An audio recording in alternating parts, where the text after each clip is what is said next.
Hello everybody, and welcome to the next race review of the British Touring Car Championship. With me is my good friend Ben. Say hello. Hello! And we're going to be covering the Silverstone National race that was just happened this past weekend. Now, before we begin, as per usual, do need to quickly mention that there's two things that happened. And also, obviously, before we start with anything, is that feel free to check out the playlist in the description box below. As always, it's always there if you want to catch any of the reviews that we've done, including our season review that is to come at the end of the year. Anyway, so the first two things to mention before we get into qualifying the races is that we saw Bobby Thompson return for Team Hard for the final two rounds of the season, which is great to see, and welcome back Bobby Thompson. And the other thing, which was a major change, was that we got to see the clock go back 27 years as Sam Osborne ran his Napa Ford in the old colours from Paul Radisic's Ford Mondeo back in 1996, which was great to look at whilst on track. So all the big Valvoline, white, blue and everything. There's probably a few pictures on screen now. But to get into qualifying, we saw the return of the top 10 shootout, which meant there was two qualifying sessions in one. Track limits were out in force, as they always are at Silverstone, especially through Copse Corner at the start of the lap. Ingram and the BMWs came out fighting for this one, and in Q1 it seemed like Napa's curse could finally be broken, as Sutton squeezed through in 10th, along with Osborne and Camish. However, no one expected what was to come in Q2. The cars all went out, and there was a blue and yellow car on pole, but it wasn't a Napa Ford. Instead, it was a Power Max Racing Vauxhall as Mikey Doble took his maiden pole position in the British Touring Car Championship, with Colin Turkington and Tom Ingram coming second and third. Absolutely unbelievable to see. Now, something that didn't actually get brought up probably that much on TV was that Ash Sutton has actually won the Goodyear Wingfoot Award. There's no way anyone can top him at Brands Hatch, so congratulations to him on that. He'll be getting the award at Brands Hatch. That's usually when they give it. That's already one award won by Ash Sutton. Your pole time with Mikey Doble was a 57.599 from Turkington and Ingram, who were 12,000th and 30 thousandths of a second back in second and third, respectively. So, moving into race one. So before the race had even begun, we had the fun game of which tyre to start on, which meant several people went into the pits on the formation lap to change tyres. And this even included Mikey Doble making a cock-up. He started at the back due to thinking that there was two green flag laps instead of one for the formation, so he started right at the back. When the race did begin though, we saw a great start by Jake Kills jump into the lead ahead of Ingram and Turkington. We saw a lot of people tiptoe around the circuit as there was a mix of slicks and wet tyres. Because of this, there was a lot of changes in terms of who was where. Turkington went into the pits with damage, due to him getting tagged by somebody. And behind we saw Watson, Osborne and Rowbottom all fighting for position. Lap 4 saw Morgan and Thompson go head to head, and this lap saw Sutton pit for a change of tyres. Ingram was also in as well, which meant it looked like anyone could get a podium. However, up front it was Hill who was leading by several seconds as the laps ticked by. Lap 8 onto lap 9 saw a tussle between Thompson and Osborne, with Ingram also getting involved between the two of them. This lap also saw Dan Camish retire from the race, which was unfortunate for him. On lap 13, we saw Aaron Taylor-Smith get past Josh Cook for 12th place. However, one thing that did start to happen was the crossover point, where those on the dry tyres were starting to match and pass those on wets. So it started to get even more interesting, and more crucially, could see that Jake Gill's lead was starting to be produced little by little. Lap 14 saw the Toyotas of Butcher and Gamble go head to head, with Butcher coming out on top. This also saw Turkington retire from the race with engine problems, I believe, and I'm guessing they wanted to save the car as well. Lap 16 saw a double overtake as Butcher took on Daryl DeLeon and Aaron Taylor-Smith took on George Gamble for position within a corner of each other. And it was great to watch. It was quite interesting seeing two go pretty quickly against each other. We saw Aidan Moffat go off the road on lap 18, and towards the end of the lap, we saw Watson and Rowbottom take each other on for second place with a great scrap through Luffield and Woodcote corners. However, Watson held the position, but on the following lap, Rowbottom finally got his man. He put a move on Watson, which made it stick, and it meant that Rowbottom was now up into second place.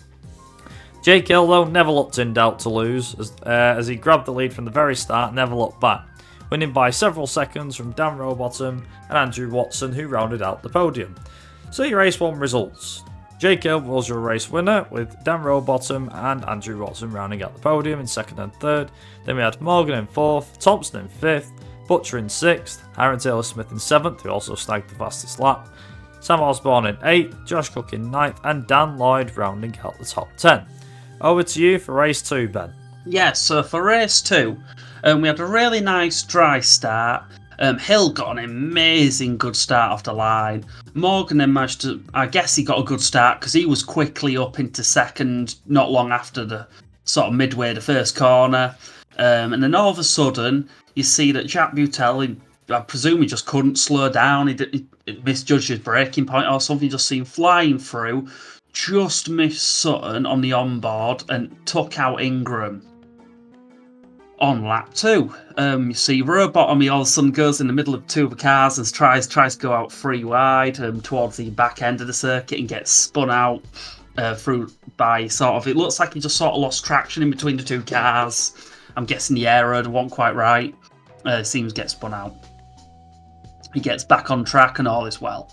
On lap 4, Hill still has a really good lead, and now all of a sudden you see that Ingram starting to slowly climb up. He's up to 20th, but may have possible damage. His car seems a little bit off. Sutton is up to 15th, and he's really slowly making his way up the grid, but he's doing it bit by bit. On lap 5, Cook tries to go on the inside of Thompson, hits him, and then backs off, and lets Thompson carry on and go past.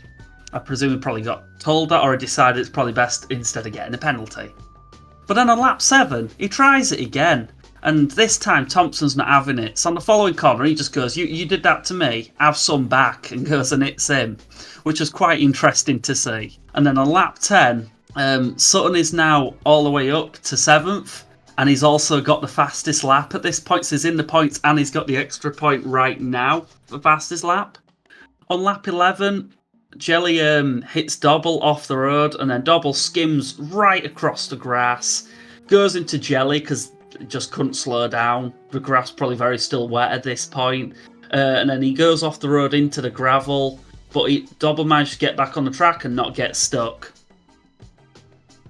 On lap 14, it seems like a yellow flag is sort of being shown, and then not long after, it's explained why, because the safety car is deployed for debris, which, fully enough, is Napa bodywork. Hill does not look happy at all on his onboard. You can see this, he is not impressed. And all of his time that he'd gained for the lead is now completely wiped out.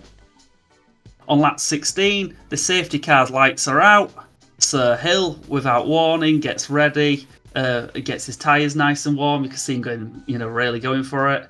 Jumps out of it just before the final corner and gets a nice little lead and starts rebuilding his gap again. But then, tragedy strikes. On lap 18, Hill's car starts slowing down and he drops to 4th. Sutton then gets past him on the following corner, dropping him now to 5th. On lap 19, Hill seems to just be trying to defend, and he is now in 7th as Taylor-Smith leads. On lap 20, Sutton gets past Butcher with a really good overtake coming off the straight. He just basically drag raced him all the way down and just took him. This takes him up to 3rd. Hill goes wide because he gets pushed by Rowbottom and he falls all the way down to 11th. On lap 22, Ingram is up to 4th as Sutton gets up to 2nd. On lap 23, Taylor-Smith has Sutton really breathing down his neck at this point. He's right on his bumper, looking ready to overtake. Ingram throws his car up the inside, going on the straight to take 3rd, which is nice to see. He's managed to get it all the way back up there. Sutton gets a great tour down the straight, however, and managed to go straight past Taylor-Smith because he could probably see Ingram not far in his mirror thinking this ain't good. And then he crosses the line to win the race. But as all that is happening, that you notice that Hill is going all the way down the grid and he's in 20th. The reason for this is that he was tapped by Moffat, which caused him to spin out, and it's probably from the lack of speed. Probably the speed was just a difference between the two of the cars, all the way down to 20th, which is not good. So you've raced 2 results. Your winner is Ash Sutton. Second is Taylor Smith. Third is Ingram, also with the fastest lap. Fourth is Butcher. Fifth is Morgan. Sixth is Watson. Seventh is Cook. Eighth is Turkington. Ninth is Lloyd. And 10th is Rowbottom. Over to you, Brad, for a fun race 3. Thanks, Ben. And the person that Sutton pulled out of the hat was none other than Michael Crees. However, unfortunately, and I think Creasy himself will agree with this one, being on pole doesn't always mean the best thing. In fact, if anything else, he dropped down the order pretty quickly, a bit like a stone. We basically saw Turkington get a great launch, and he was even under investigation. As soon as the race started, Creasy dropped straight down to 5th. There was a collision between Morgan and Butcher, which was down the back straight going into Brooklyn's corner, which put Butcher out on the spot and obviously dropped Morgan right down the order. Rowbottom put a move on Pearson for the lead. Meanwhile, further back, Ingram couldn't believe his luck, as with the collision happening in front of him, it meant that Ingram was immediately up to 6th after starting in 10th. With the damage sustained by Butcher, his car being a dangerous spot, it meant that the safety car was out. When the safety car came in on lap 6, we saw Turkington come out fighting, with immediately hassling Lloyd for 2nd place and getting thrown lap 7 into Brooklyn's corner. Ingram moved ahead of Crees and Pearson within a lap. Meanwhile, up at the front, Turkington managed to move up into the lead at the start of lap 9 by going around the outside of Rowbottom into Cop's corner. And as we were going into lap 9, we saw a lot of cars go wide at the start of the lap, which included Ingram, Pearson, Lloyd and Crees, which allowed Sutton to move up into 7th. However, Sutton wasn't done yet, as he moved ahead of Lloyd for 5th on lap 10. Lloyd had another race 3 to forget as he dropped down the order. As the laps ticked by, we saw Hill get both Chilton and Moffat within 2 corners, which moved him up into 10th place. Lap 14 saw Camish take on Jelly and get ahead of him for 14th place. At the end of that lap, Ingram managed to get Rowbottom for 2nd, with Sutton then needing to play the team game to get ahead of Pearson himself. Lap 17 saw Sutton finally get past Pearson, with Rowbottom next on his list. However, being teammates, it does have its advantages, and as such it didn't take long for Sutton to pass Rowbottom for 3rd place. Camish and Gamble managed to move up a place each by passing Moffat and Osborne respectively on lap 19. Lap 23 saw Camish fight his way past Lloyd to move himself into 10th place. Meanwhile, out front, Turkington was flying, extending his lead to over 3 seconds by the time we got into the penultimate lap of the race. This was a quiet race with Jake Hill as he banked several points and moved up the order amidst all the chaos happening in front of him. Camish, though, topped a horrible day by having power issues on the final lap and as such dropped right down the order and out of the points. In the end, though, it was Colin Turkington who won the race from Tom Ingram and Ash Sutton rounding out the podium. So your race 3 results were as follows. Colin Turkington was your race winner along with the fastest lap, ahead of Tom Ingram and Ash Sutton in 3rd, Dan Rowbottom in 4th, Ronan Pearson in 5th with Josh Cook in 6th, Ricky Collard in 7th ahead of Jake Hill in 8th, Aaron Taylor-Smith in 9th and Adam Morgan to round out the top 10. So let's have a quick look at the driver standings heading into Brands Hatch. So Ash Sutton still leads the way on 398, 45 ahead of Tom Ingram, which means it's either, unless something disastrous happens at Brands Hatch, it's more than likely Sutton will be crowned champion after race 1 in Brands. Jake Hill is still in 3rd on 330 points. Colin Turkington still in 4th on 293.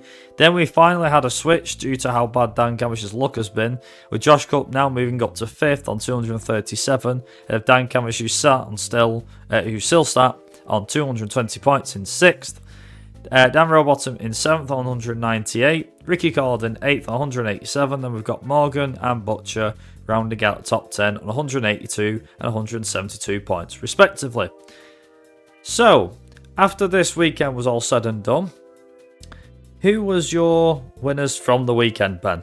My winners from the weekend, it's a weird one because I'd like to say Hill, but again, race 2 was not good for him, so he's definitely not a winner now because I don't see much well going from that. Probably Ash Sutton, because he gained a lot more than he could have by the fact that one of his main competitors' cars basically gave up the go. So I'd probably say Ash Sutton is my winner from this weekend. Not say anybody else in particular, or just I mean, I'd say Taylor Smith was amazing for getting like second and leading for a good bit and keeping in second before that. So that was nice to see as well. But yeah, my main one would really be Sutton. Ingram did quite well to climb up the grid, but I don't think it was the result he would have wanted at this stage anymore.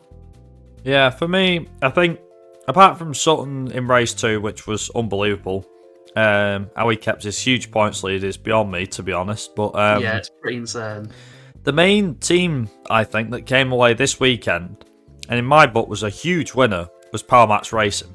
I mean, Mikey Doble got his maiden pole, Aaron Taylor-Smith, Andrew Watson got a podium each. They came away with a massive pile of points, not as much as like Napa and BMW, but it was probably a huge team morale boost for them, in my opinion. Yeah, definitely. For one of them teams, what sort of like mid to lower down the grid, like when you're getting that many points from podiums and everything, it matters a lot because at the end of the year, it all adds up. And if you're getting anything on the podium, and you're bound to win a lot of the teams where they're not, especially on a weekend when you've got multiple podium people, it's good to see for the team. I hope it's something that they can maybe carry on going forward, that they might have found some setup with a car, hopefully. I don't know, I'd like to see more than that now.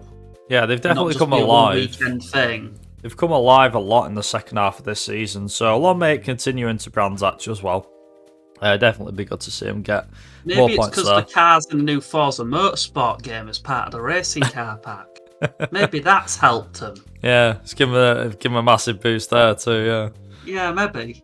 But there is also one other thing worth mentioning as well, is that before we go into what your guys' thoughts, we need to mention that there was another award or championship won, which was the Independent Championship. Josh Cook was crowned as Independent Champion for the second year in a row.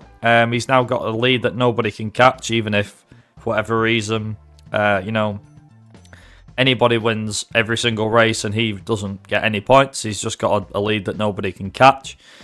So he was crowned after, I think, race 3, but he'll be officially crowned as soon as we get to Brands Hatch. Same with Ash with his Goodyear Wingfoot Award as well.